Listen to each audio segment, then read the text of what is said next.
Hello everyone, welcome to Kapil institute Bathinda. So guys, तारीख है आज की 2 मार्च और शुरू करते हैं आज के करंट अफेयर्स। तो सबसे पहला क्वेश्चन है हमारा, the government of India is planning to create how many clean plant centres. पहली बात तो ये क्या चीज़ है और कहाँ से आया था। देखिए, इस साल जो हमारा 2022-23 का बजट आया था ना,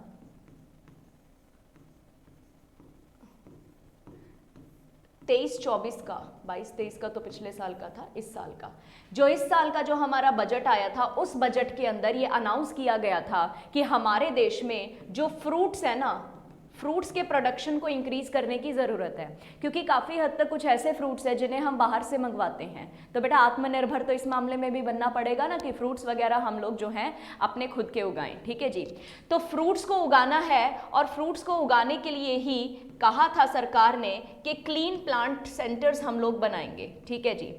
तो इनका मतलब क्या हुआ कि हम जो हैं ऐसे फ्रूट्स एंड वेजिटेबल्स उगाएंगे जो मतलब एक तो बहुत अच्छे हैं, न्यूट्रिशनल वैल्यू जिनकी बहुत ज़्यादा अच्छी होगी, एंड सेकंड थिंग इज कि इसके अंदर जो है हम फर्टिलाइजर्स वगैरह भी इस तरीके से इस्तेमाल करेंगे कि किसी को भी खाने के बाद नुकसान ना हो। ठीक है। तो एक तरीके से आप कह सकते हो कि ऑर्गेनिक फार्मिंग को भी हम प्रमोट करने जा रहे हैं और आत्मनिर्भर भारत की तरफ भी हम कदम बढ़ाने जा रहे हैं। तो बेटा, कितने क्लीन प्लांट्स हम लोग लगाने जा रहे हैं अपने पहले फेज के अंदर? तो ये 10 क्लीन प्लांट्स अभी हम लोग लगाने जा रहे हैं। ठीक है। और ऐसा आइडिया ना हमें, जैसे बहुत सी कंट्रीज में ऐसा चलता है, जैसे कि हम इजराइल की बात करें, नीदरलैंड्स की बात करें और यूएसए की बात करें, तो ऐसे आइडियाज़ हमें ऐसी कंट्रीज से मिले हैं। तो जब भी हमें किसी कंट्री से कोई अच्छा आइडिया मिलता है तो हमें उसको प्रमोट करना चाहिए। ठीक है। और फोकस क्या है, जैसा कि हमने बात किया बेटा कि क्रॉप प्रोडक्शन, जो फ्रूट्स है ना, उनको हमने ज़्यादा से ज़्यादा प्रोड्यूस करना है। ठीक है। और अगेन इसका नाम भी क्या रखेंगे जी? आत्मनिर्भर क्लीन प्लांट प्रोग्राम। ये इस प्रोग्राम का नाम है जिसको हमने बजट के अंदर अनाउंस किया था। ठीक है जी। अभी जैसे फ्रूट क्रॉप्स जैसे कि वॉलनट, अखरोट हो गया, ठीक है, एप्पल हो गए, आलमंड्स बादाम हो गए, पॉमग्रेनेट अनार हो गया, मैंगो, ग्रेप्स और भी बहुत सारे प्लांट्स जो हैं, क्रॉप्स जो हैं, वो लगाने की हम सोच रहे हैं। ठीक है। और गवर्नमेंट ऑफ इंडिया 2200 करोड़ रुपया इसके लिए इन्वेस्ट करने जा रही है। ठीक है। और नेशनल हॉर्टिकल्चर बोर्ड जो है हमारे देश का, वो इस प्रोग्राम को इम्प्लीमेंट करने वाला है। ठीक है बेटा। तो 3-4 सवाल है, याद रखना। बजट से अगर सवाल आते हैं ना तो ठीक है, स्कीम्स के ऊपर बहुत सारे सवाल आते हैं, लेकिन आप इस पॉइंट को बिल्कुल मत छोड़ के जाना, क्योंकि अगर किसी की बात बजट के अंदर की गई है और आपसे उसका पैसा ज़रूर पूछा जाएगा कि गवर्नमेंट कितना पैसा इस स्कीम के अंदर डाल रही है। ठीक है जी। तो ये पॉइंट याद रखने हैं। आत्मनिर्भर क्लीन प्लांट प्रोग्राम हम बना रहे हैं। ठीक है। और गवर्नमेंट कितना कर रही है? 2200 करोड़। और इस साल बजट में अनाउंस हुआ था, तो स्टार्टिंग में 10 क्लीन प्लांट्स हम चला रहे हैं। चलते हैं अगले सवाल की तरफ। तो अगला सवाल है, ये भी बहुत अच्छा सवाल है बेटा, और जैसा कि मैंने बताया ना कि पहली कोई भी चीज़ है हमारे इंडिया में तो that will be very very important, है ना। तो क्वेश्चन क्या है? Which state is to get its first marina. पहली बात तो देखो, मरीना क्या होता है। देखो, अंग्रेजी के किसी भी शब्द में मैर आ जाता है ना, MAR, तो उसका मतलब या तो बेटा सी होता है या फिर ओशियन होता है। ठीक है जी। या तो समुद्री होगा, ठीक है, या फिर जो होगा महाद्वीप जो है उसके रिगार्डिंग होगा। ठीक है जी। Just a minute. हाँ, तो हम बात कर रहे थे कि जो मैर शब्द होता है उसका मतलब सी या फिर ओशियन होता है, यानी कि या तो सागर या फिर महासागर। ठीक है। तो अभी आप लोगों ने एक चीज़ देखी होगी कि जैसे हम लोग कहीं घूमने फिरने जाते हो, मान लो आप श्रीनगर घूमने गए हो, तो ऐसा हो ही नहीं सकता ना कि आप डल झील के अंदर बोट के अंदर बैठ के बोटिंग ना करें, है ना। पॉसिबिलिटी बहुत कम है इस चीज़ की। तो मतलब एक वही तो सबसे तगड़ा टूरिस्ट अट्रैक्शन है हमारे पास, जहाँ पे हम जाते हैं। तो बेटा, ये सब चीज़ें लेक्स में, नदियों में तो हो रही है, लेकिन समुद्रों में नहीं हो रही, बीच एरिया में नहीं हो रही है। तो हम क्या करना चाहते हैं, जो हमारा बीच एरिया है ना, हम उसमें टूरिज्म को प्रमोट करना चाहते हैं। ठीक है। तो उसके लिए हम सबसे पहला एक मरीना डिजाइन करते हैं। तो बेटा, मरीना होता क्या है एक्चुअली में? एक मिनट बेटा। सो मरीना होता क्या है? हाँ, तो मरीना में हम बात क्या करते हैं कि या मरीना यानी कि दैट इज रिलेटेड टू अपना सी या फिर ओशियन। तो हम एक ऐसा सिस्टम बीच के पास बनाने जा रहे हैं जहां पे जो लोग हैं ना वो कुछ छोटी छोटी बोट्स के अंदर बैठ के जो हैं वो सफ़र करते हैं, ठीक है, मतलब थोड़ा सा पानी के अंदर जाके एंजॉय करते हैं, ठीक है। तो इसलिए हम मरीना बनाने जा रहे हैं और टारगेट बेटा एक ही है कि हमने क्या करना है, हमने ना टूरिज्म प्रमोट करना है, वो भी कोस्टल एरियाज में, ठीक है। तो पहला मरीना जो है हम बनाने जा रहे हैं, कहाँ पे बनाने जा रहे हैं देखें, तो इसको हम लोग बेटा बेंडोर उडुपी डिस्ट्रिक्ट के अंदर बनाने जा रहे हैं जो कि कर्नाटका में पड़ता है, ठीक है जी। तो मरीना जैसे मैंने आपको बताया ना स्पेशली डिजाइंड प्लेस होता है ताकि स्मॉल बोट्स और याचेस का प्लेजर हम लोग एंजॉय कर सके, ठीक है जी। और फर्स्ट मरीना है ये इंडिया का जो कंस्ट्रक्ट होएगा, ठीक है जी। इसकी वजह से कोस्टल टूरिज्म प्रमोट होगा और इस बीच का नाम भी आपने याद रखना है, इसको सोमेश्वरा बीच कहा जाता है, ठीक है जी। एंड और टूरिस्ट अट्रैक्शन क्या है, जैसे कि कुसाली वाटरफॉल्स हैं यहाँ पे, क्षितिजा निसारा धर्मा का श्री सेनेश्वर टेम्पल है यहाँ पे, बटरफ्लाई कैंप है, इस तरह की बहुत चीज़ें हैं। वैसे तो कर्नाटका इज़ वेरी ब्यूटीफुल, अगर आप वहाँ घूमने जाते हैं तो बहुत सारी चीज़ें आपको मिलेंगी, लेकिन बीच एरिया जो है उसका प्रमोशन अभी बाकी है, उसको करना ज़रूरी है, ठीक है जी। तो हमने अपने भारत का पहला मरीना खोला है, ठीक है। तो अभी ये कंस्ट्रक्ट होगा तो देखेंगे, जब भी ये पूरी तरह से बन जाएगा तो फिर से न्यूज़ में आएगा, ठीक है। चलते हैं अगले सवाल की तरफ। अगला सवाल है which state organise the bird survey in Dharohi, ठीक है। अभी देखो बर्ड सर्वे क्या है, देखो जैसे लास्ट क्लास में हमने वल्चर्स के ऊपर बात की थी, एक सेशन हमारा लगा था ना कि वल्चर के जो है उसका भी सर्वे जो है वो किया गया है और 3 स्टेट्स ने मिलके किया था, ठीक है जी। तो जी बर्ड्स जो होते हैं, अभी आजकल का जो मौसम है ना उसके हिसाब से हमारे देश में ना दूसरे देशों के बर्ड्स आते हैं। अब जब दूसरे देश से कोई बर्ड आता है ना उसको हम लोग माइग्रेटरी बर्ड कहते हैं, ठीक है। और कुछ बर्ड्स हमारे देश के भी होते हैं, ठीक है जी। तो हमारे देश के बर्ड्स हो गए, माइग्रेटरी बर्ड्स हो गए। अब ये आ रहे हैं तो हमारे देश के अंदर क्या होता है बेटा, इनकी जनसंख्या बढ़ने की बात होती है, जनसंख्या बढ़ेगी, अच्छी बात है, क्योंकि रेडिएशंस की वजह से 5G 4G नेटवर्क्स की वजह से बर्ड्स बेचारे गायब भी हो गए हैं, है ना। बचपन याद करो अपना, एक समय होता था जब सुबह उठते थे और सुबह उठ के सबसे पहले चिड़ियों की ची ची ची ची सुनाई देती थी। आजकल शायद विलेजेस में तो ये सब सुनाई देता है, लेकिन हमारे शहर वाले एरियाज में ये चीज़ें दिखाई नहीं देती है। तो कहने का मतलब क्या है कि बेटा जो हमारे बर्ड्स हैं ना, इनको प्रिजर्व अगर करना है, इनको बचाना है तो बेटा सर्वे करना ज़रूरी है, ठीक है। और सर्वे हम कौन से एरिया में करते हैं, ऑब्वियसली यार शहर के एरिया में तो सर्वे पॉसिबल नहीं है, क्योंकि बर्ड्स को एक अच्छा साफ सुथरा इन्वायरमेंट अच्छा लगता है। ये एक ऐसे एरिया में रहना चाहते हैं जहाँ पे इनको किसी भी तरीके की परेशानी का अनुभव ना करना पड़े, ठीक है जी। तो ये जो एरिया है ना धरोही, बेटा ये एक ना वेटलैंड है। आप सिंपल भाषा में समझिए तो वेटलैंड वो गीली मिट्टी के मैदान होते हैं, जैसे कि दलदल एरिया हो गया हमारा, ठीक है। वो गीली मिट्टी के मैदान होते हैं जहाँ पे बर्ड्स अपने आप को, अपने शरीर को ठंडा रख सकते हैं और वहीं पे उसी के आसपास के एरियाज में वो मास नेस्टिंग भी कर सकते हैं, ठीक है जी।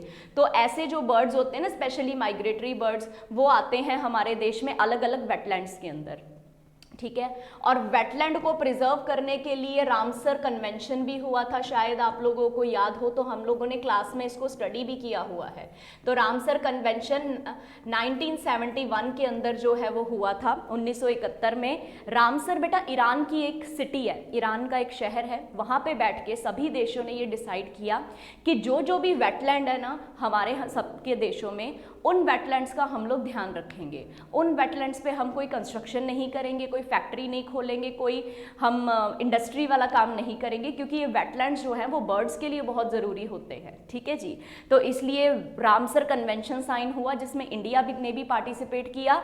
और रामसर कन्वेंशन के अकॉर्डिंग अगर बात करें तो इंडिया के अंदर आज 75 ऐसे वेटलैंड्स हैं, साइट्स कह लो या फिर वेटलैंड्स कह लो, जिन्हें रामसर साइट्स कहा जाता है, यानी कि रामसर कन्वेंशन का दर्जा प्राप्त है, ठीक है। तो मान लीजिए हमारे पास कोई भी वेटलैंड है ABC, ये सिर्फ एक वेटलैंड है, अगर हम इसको रामसर कन्वेंशन में डाल देते हैं तो ये ABC का नाम क्या पड़ जाएगा, रामसर साइट ABC, ठीक है। तो इसके नाम के साथ जो है वो रामसर शब्द जो है वो जुड़ जाता है, ठीक है। तो बहुत डिटेल में हम इसको इन्वायरमेंट की क्लासेस में पढ़ेंगे, ठीक है जी। सो फिलहाल हम बात करते हैं कि ये बर्ड सर्वे कहाँ किया गया है। बेटा धरोही गुजरात में है, ठीक है जी। केवल 107 किलोमीटर का एरिया है, ये वेटलैंड है, वहां पे ये किया गया है। तो देख सकते हैं आप किस किसने किया है। एक तो गुजरात फॉरेस्ट डिपार्टमेंट, एक है हमारे पास बर्ड कंजर्वेशन सोसाइटी गुजरात की, और तीसरा है बेटा एडम्स नेचर रिट्रीट रिजॉर्ट। ठीक है, इन तीनों ने मिलकर धरोही के अंदर क्या किया है, बर्ड सर्वे किया है। 107 किलोमीटर स्क्वायर का इसका एरिया है और सबसे ज़्यादा यहाँ पे वाटरफाउल जो हैं वो पाए जाते हैं। ठीक है जी। और पहली बार बर्ड सर्वे जो है 2022 में किया गया था। ठीक है जी। तो ये जो धरोही रिजर्वॉयर है, ये जो हमने साबरमती नदी है और हरनोई नदी है उसके ऊपर 1978 में जब हमने डैम बनाया था ना इरिगेशन के लिए, तब जो है धरोही रिजर्वॉयर अपने आप बन गया था। ठीक है, तो डैम्स के रिजर्वॉयर होते हैं ना बेटा, तो डैम्स के रिजर्वॉयर्स बन जाते हैं तो वो एक बहुत अच्छे वेटलैंड की तरह एक्ट करते हैं। ठीक है जी। जैसे अपने पंजाब में रंजीत सागर, ठीक है जी, तो वो वेटलैंड की तरह काम करता है, नेशनल इंपॉर्टेंस का वेटलैंड है। ठीक है, अपने पंजाब में भी कितने हैं, 6 वेटलैंड है जिनको रामसर का दर्जा दिया हुआ है। टोटल वेटलैंड अपने पंजाब में कितने हैं, 21 हैं। ठीक है जी। सो इस तरीके से करेंगे हम क्लासेस में, आगे से आगे चलते हैं अगले सवाल की तरफ। ये भी अच्छा सवाल है बेटा कि India celebrates national science day on. National science day हम कब मनाते हैं बेटा, 28 फरवरी को मनाते हैं। क्यों?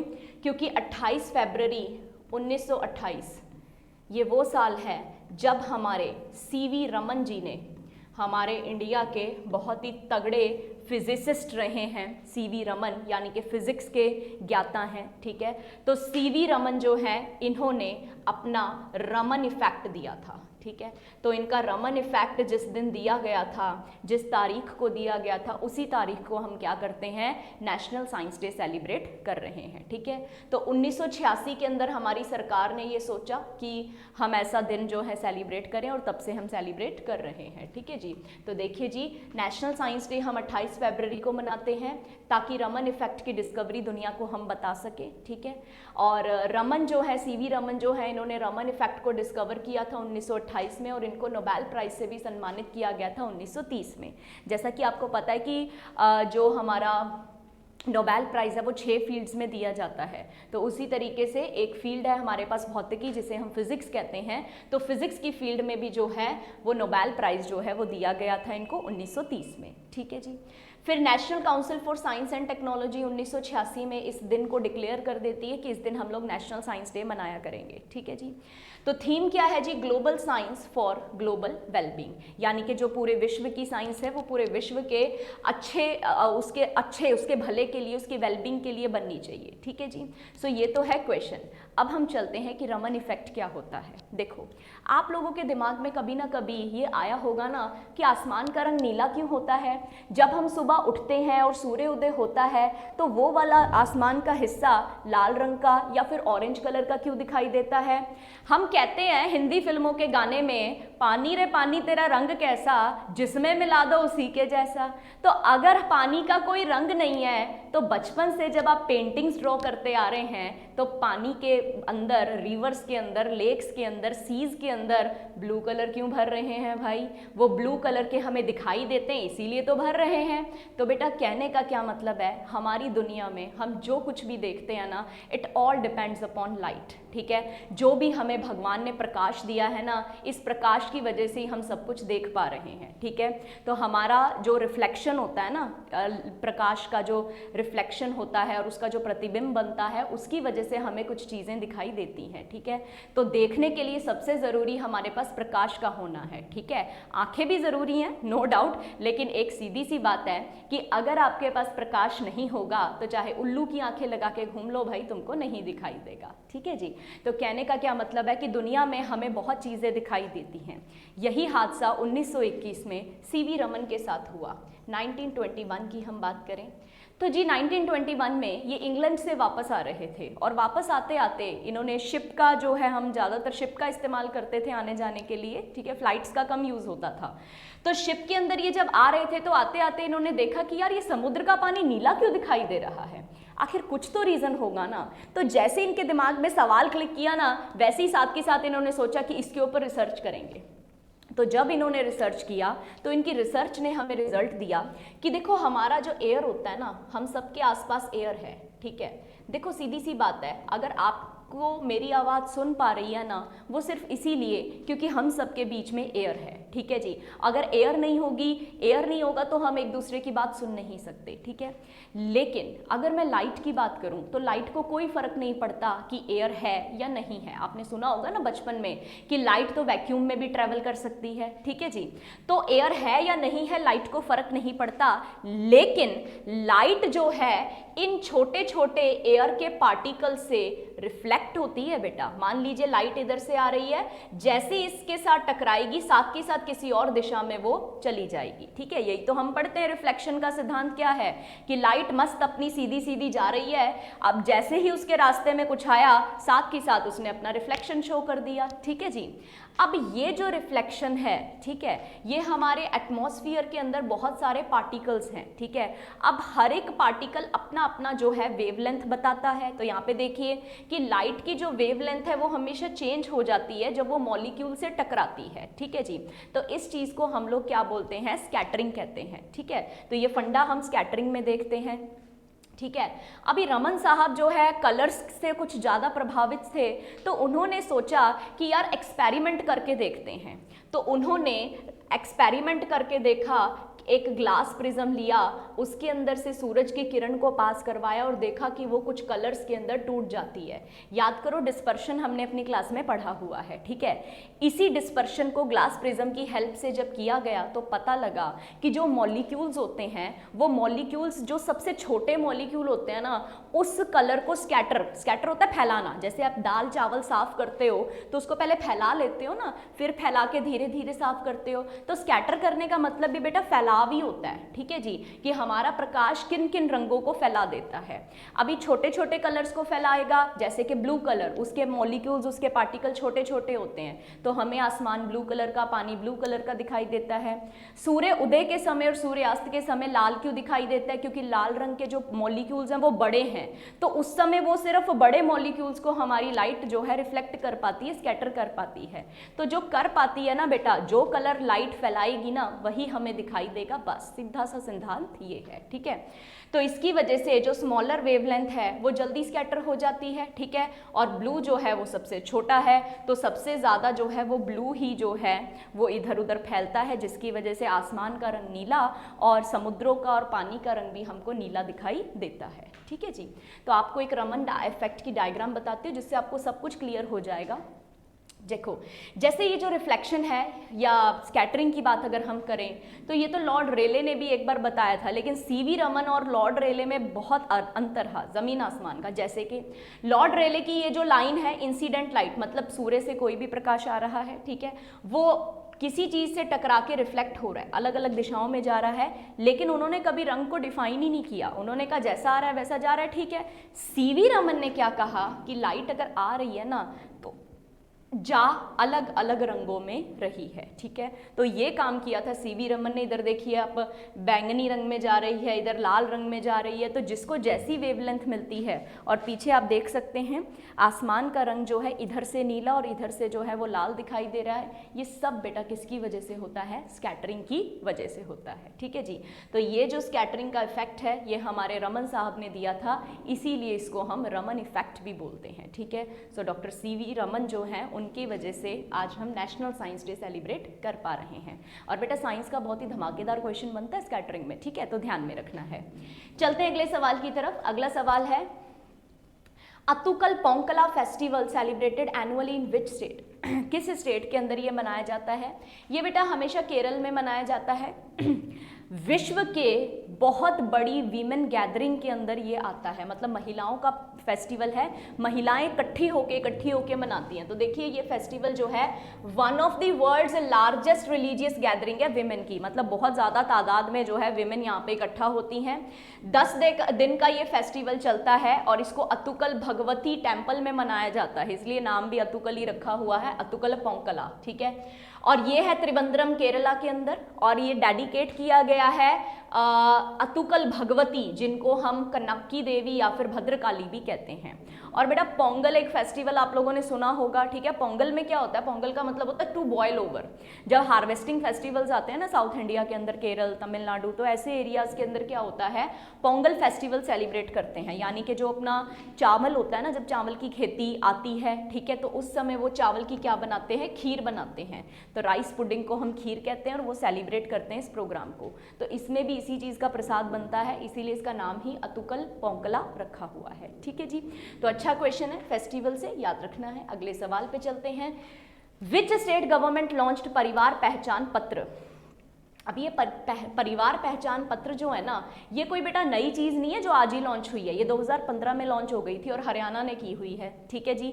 लेकिन आखिर न्यूज़ में इतने साल बाद क्यों आया, वो इसलिए आया बेटा क्योंकि हाल ही के अंदर एंटी करप्शन मीटिंग जो है वो हुई है हमारी, ठीक है। कल शुरू हुई थी 1 तारीख को और आज 2 है, कल 3 है, कल खत्म हो जाएगी, ठीक है।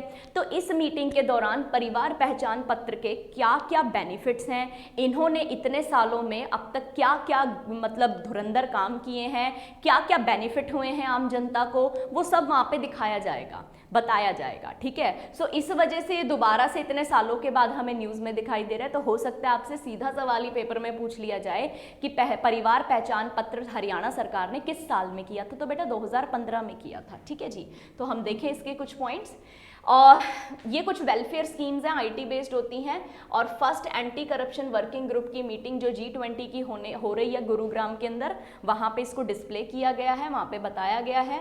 हरियाणा गवर्नमेंट ने इसको 2015 में लॉन्च किया था। और ऑब्जेक्टिव क्या है बेटा, देखो नाम से ही पता चलता है, परिवार पहचान पत्र यानी कि एक आईडी प्रूफ होगा जिसमें परिवार के, जैसे राशन कार्ड पे होता है ना परिवार की जानकारी होती है, उसी तरीके से यहाँ पर भी ये पूरे परिवार की जानकारी एक आईडी कार्ड बनेगा जिसके अंदर 8 डिजिट की फैमिली आईडी होगी।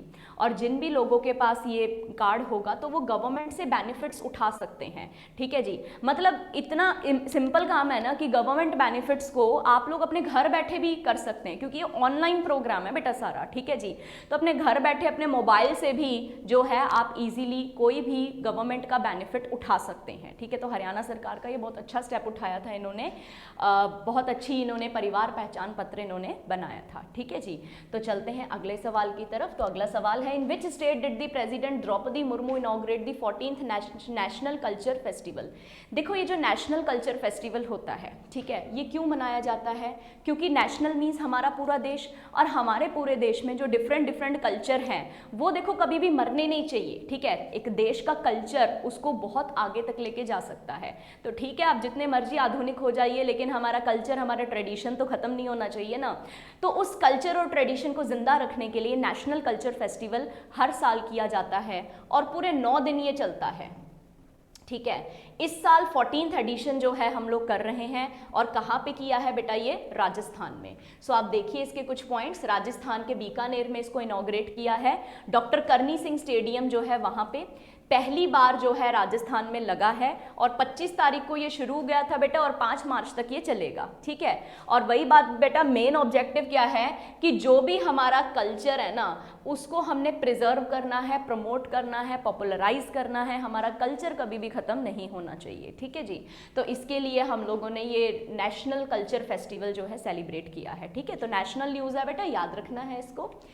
Next question, Giorgia Meloni will be on a 2-day visit to India on 2 March. आज आने वाली हैं ये, ठीक है जी। She is the prime minister of which country, किस कंट्री की प्राइम मिनिस्टर है बेटा, ये इटली की प्राइम मिनिस्टर हैं जॉर्जिया मेलोनी, ठीक है। ये 2 दिन भारत के विजिट पे, पता है क्यों है, क्योंकि भारत जब आज़ाद हुआ था तब से इटली और भारत के अच्छे रिलेशंस हैं। तो 75 साल कम से कम हो गए हैं इटली और मतलब इंडिया को अपने अच्छे रिलेशंस को मेंटेन करते हुए।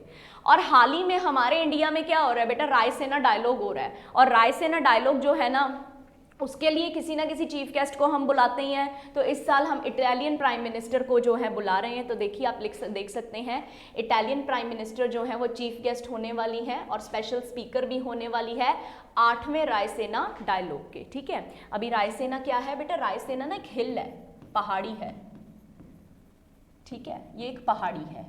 आपने अरावली की घाटियों के बारे में तो सुना होगा। अरावली का आखिरी जो छोड़ है ना वही रायसेना हिल है, और इसी रायसेना हिल पे हमारा राष्ट्रपति भवन और हमारी पार्लियामेंट बनी हुई है। ठीक है, तो ये जो रायसेना डायलॉग है, डायलॉग का मतलब क्या होता है, जब हम बात करते हैं, ठीक है, किसी चीज़ के बारे में, टॉपिक के बारे में, तो जो भी हमारे ग्लोबल इश्यूज है ना उनके ऊपर जो है बात की जाएगी यहाँ पे इस डायलॉग में। तो ये 2016 से हम लोग करते आ रहे हैं, तो इसीलिए अभी सिर्फ 8वां एडिशन ही हम लोगों ने किया है।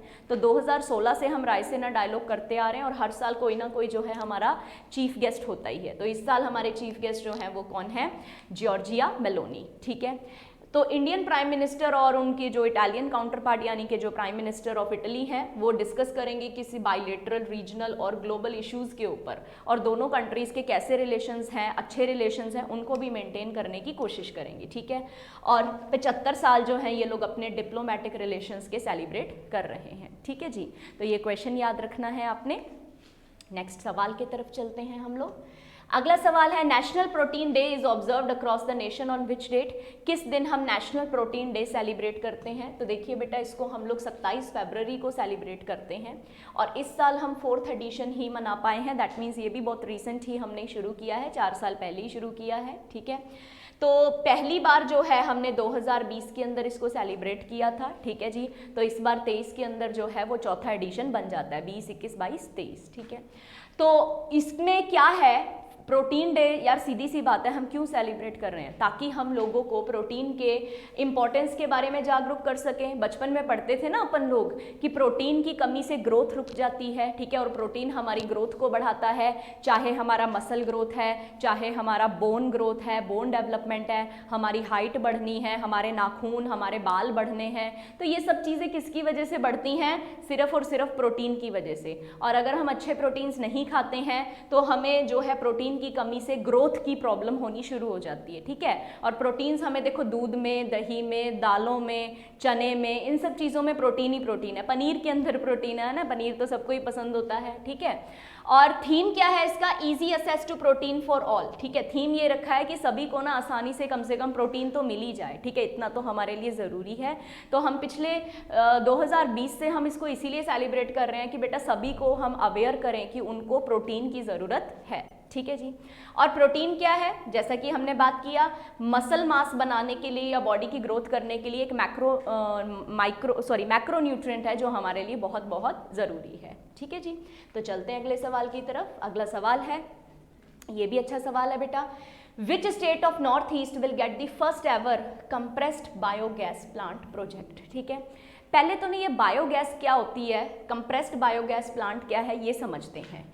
तो CBG कंप्रेस्ड बायोगैस प्लांट क्या होता है?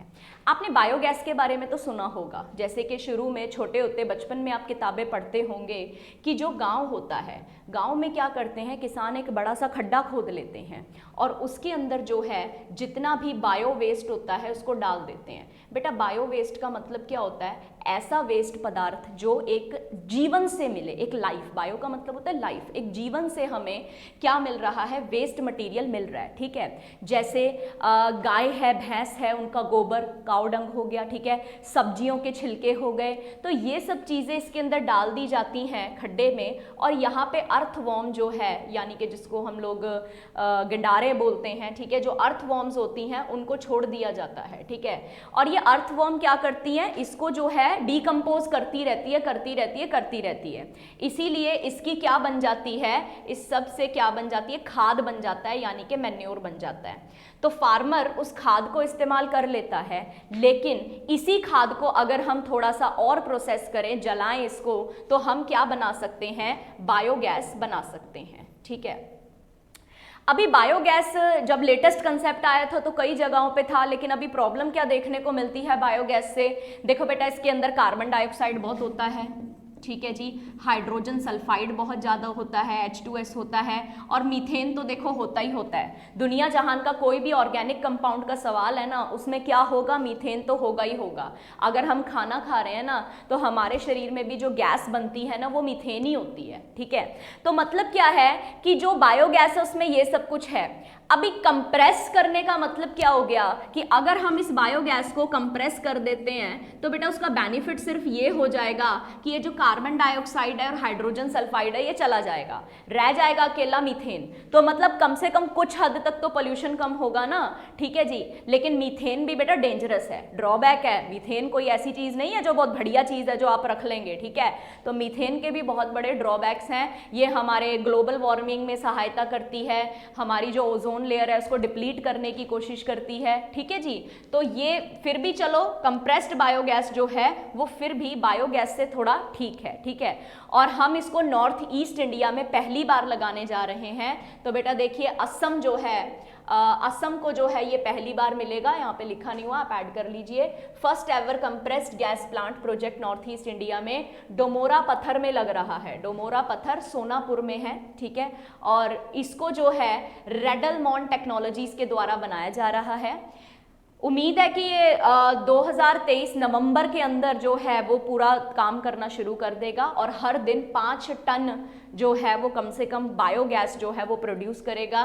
जितना भी वेस्ट मटेरियल है जैसे कि म्युनिसिपल सॉलिड वेस्ट या फिर कैटल का जो मैन्योर है, खाद वगैरह है, उससे बनाने की ये कोशिश करेगा, ठीक है जी। सो ये थे हमारे आज के current affair. Till then have a nice day, take care guys. कल मिलते हैं आपसे अगले करंट अफेयर्स के साथ।